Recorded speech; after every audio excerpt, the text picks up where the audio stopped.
Thousands of people are still trapped in central China as floods continue to batter the region.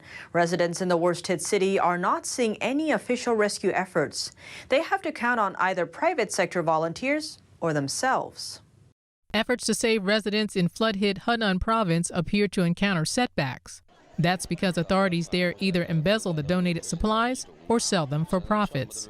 The Epoch Times interviewed a civilian rescue team leader, Mr. Yang, a team member and a local villager, to learn about the situation there.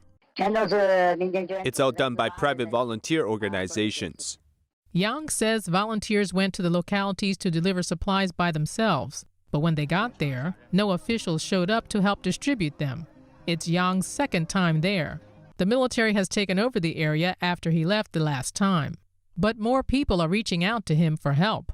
I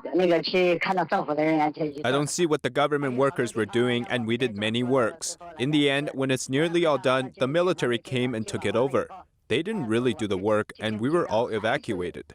With so many calls for help this morning, we re-entered the area. Local residents also complain online that they didn't get adequate help from authorities. One post reads, "In the beginning, it was the young men protecting the dikes. Then it's men in the 70s and 80s. Then it's the ladies, and then it's 6- and 7-year-old kids. And all help out filling sandbags or picking up supplies whenever there is the need. Residents are desperate for rescue." Local resident Ms. Lee says many of them have been trapped in their flooded village for almost 6 days. They just got moved to a resettlement site. The water was very deep and the entire city was flooded. All the furniture in the house was soaked. The water might be about 3 to 6 feet at the deepest. Lee says the water doesn't seem to recede. Yang also says the rescue situation in the flooded area is very serious. The entire city of Weihui was flooded, and now the entire rescue scene is chaotic. No one is directing or responding. Despite the situation, local officials seem to be taking their opportunity to make money out of the disaster.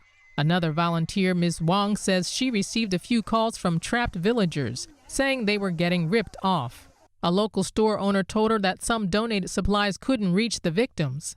Some village chiefs and CCP secretaries took the supplies to their own homes. They would eat some of the food themselves and sell the rest. Wang says she is just a volunteer on the front line, but she is very sad to see how the villagers are suffering. Don't trust their propaganda. You'll only see until you get to the front line that the victims could only depend on themselves. Volunteers nationwide have rushed to the flooded areas to help. On Chinese social media, many are organizing on their own, from collecting information to donating supplies and money.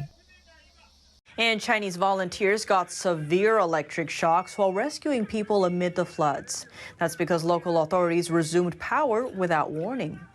A Chinese chat group shows while the rescue teams were still working to save people in the water, the municipal government began to resume power. Now the electric shocks have hospitalized 8 volunteers.